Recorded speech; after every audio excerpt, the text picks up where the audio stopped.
안녕하세요. 국어책 국어학원입니다. 오늘은 학부모님들께 꼭 한번 드리고 싶은 말씀, 바로 과제에 대한 이야기입니다. 많은 분들이 이렇게 생각하세요. 숙제는 많이 시켜야 실력이 는다. 그런데요, 저는 조금 다르게 생각해요. 과제에는 양보다 중요한 것이 있습니다. 바로 완성도, 과제의 퀄리티입니다. 같은 과제를 내줘도 결과는 완전히 다를 수 있어요. 어떤 학생은 한 문제를 풀더라도 실수 없이 끝까지 검토하며 완벽하게 해옵니다. 반면 어떤 학생은 시간에 쫓기듯 급하게 끝내고 틀린 문제도 그대로 두고 넘어옵니다. 이 차이는 단순한 태도의 문제가 아니라 습관의 문제입니다. 이 습관이 무서운 이유는 그대로 시험장까지 따라가기 때문이에요.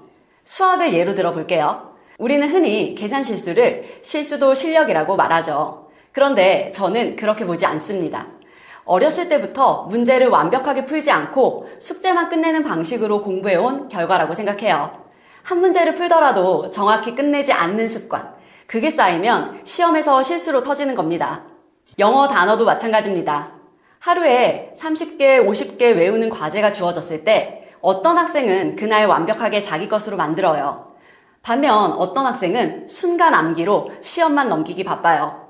그리고 몇 개 틀리면 10번씩 쓰면서 나는 다 맞은 친구보다 적은 시간에 모두 외웠다고 생각합니다. 하지만 결과는 어떨까요? 시험에서도 실수가 반복됩니다. 국어도 똑같아요. 국어는 암기가 아니라 사고의 훈련입니다. 글을 정확히 읽고 자신의 생각으로 재구성하고 글쓴이의 의도를 파악하는 과정이죠. 책을 읽을 때도 단순히 이야기를 따라가는 것이 아니라 문제를 통해 곱씹고 반복해서 이해해야 합니다. 문단마다 멈춰서 생각하고 자신의 언어로 정리하고 요약하는 것, 이게 기본입니다. 이 과정이 바로 문해력이고 생각하는 과정이에요. 그래서 국어는 하루아침에 오르지 않지만 꾸준히 하면 반드시 변합니다. 오늘 한 지문이라도 정확하게 이해했다면 그게 시작입니다. 여기서 부모님의 역할이 중요해요. 집에서 공부를 안 한다고 해서 과제를 더 많이 내주세요 라고 요청하시는 경우가 있어요. 그런데요, 공부를 안 하는 아이에게 과제를 늘리면 더 잘할까요? 아닙니다. 더 대충 하게 됩니다. 왜냐하면 이미 완벽하게 하지 않는 습관이 있기 때문이에요. 과제를 늘리는 것이 해결이 아니라 과제를 어떻게 하느냐를 바꿔야 합니다. 이럴 때는 늘린 양만큼 집에서 하는 과제를 옆에서 지켜봐 주셔야 합니다. 아이가 한 문제를 어떻게 읽는지, 틀린 문제를 어떻게 다시 보는지, 어디서 막히고 있는지, 얼마나 집중해서 풀고 있는지 그 과정을 함께 봐주시면서 강사와 함께 소통해 주셔야 해요. 반대로 공부를 잘하는 아이들은 또 달라요. 이 아이들은 국어에 쏟는 시간이 상대적으로 적습니다. 그래서 과제를 무작정 늘리는 것이 아니라 과목 간의 균형이 중요해요. 국어, 영어, 수학, 사회, 과학, 이 모든 과목의 기반이 되는 것이 바로 국어이기 때문에 적절한 양으로 효율적으로 배분해야 합니다.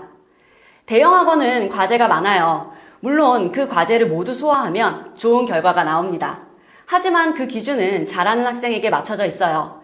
그래서 어려운 학생에게는 과제가 부담이 되고 잘하는 학생에게는 불필요한 반복이 됩니다. 저희와 같은 소수정예 학원은 아이의 수준에 맞는 과제, 그리고 완벽하게 해낼 수 있는 양을 설정합니다. 그 과정을 통해 사고력과 문해력을 키워갑니다. 과제는 많다고 좋은 것이 아니라 제대로 했을 때 의미가 있습니다. 학부모님들께 한 가지 부탁드립니다. 과제의 양보다 과제의 완성도를 봐주세요. 그리고 저와 함께 소통하면서 아이에게 맞는 학습 방향을 만들어가 주세요. 그렇게 쌓인 공부는 어른들이 신경 쓰지 않아도 아이 스스로 매 시험마다 안정적인 1, 2등급으로 이끌게 됩니다. 국어는 단순한 점수 과목이 아니에요. 생각하는 힘을 기르는 과목입니다. 글을 읽고 이해하는 힘이 생기면 사회, 과학, 역사까지 스스로 공부할 수 있는 힘이 만들어지게 돼요. 과제를 통해 아이의 생각을 키울 뿐 아니라 만족스러운 성적을 가질 수 있게 됩니다. 그리고 과제는 학원에서 끝나는 공부가 아니라 집에서 완성되는 공부입니다. 학원에서는 방향을 잡고 방법을 알려줘요. 하지만 그 과정을 실제로 수행하는 공간은 결국 아이의 책상, 집입니다. 그래서 과제의 완성도는 아이 혼자만의 몫이 아니라 학원과 가정이 함께 만들어가는 결과예요. 학원에서는 제가 아이의 수준에 맞는 과제와 양을 설계하고 읽는 방법과 생각하는 방법을 지도하겠습니다. 그리고 집에서는 부모님께서 아이가 과제를 끝냈는지가 아니라 어떻게 했는지를 한 번만 더 봐주셨으면 합니다. 조금 느리더라도 정확하게 하고 있는지, 대충 넘어가고 있지는 않은지 그 과정을 함께 지켜봐 주시는 것만으로도 아이의 공부는 분명히 달라질 수 있어요. 이렇게 저와 가정이 함께 협력할 때 한 아이의 과제는 단순한 숙제가 아니라 실력을 만드는 훈련이 됩니다. 학원만 왔다 갔다 하는 것이 아니라 아이의 과제 하나하나가 의미 있는 결과로 이어질 수 있도록 책임지고 지도하겠습니다. 오늘 영상은 여기까지입니다. 감사합니다.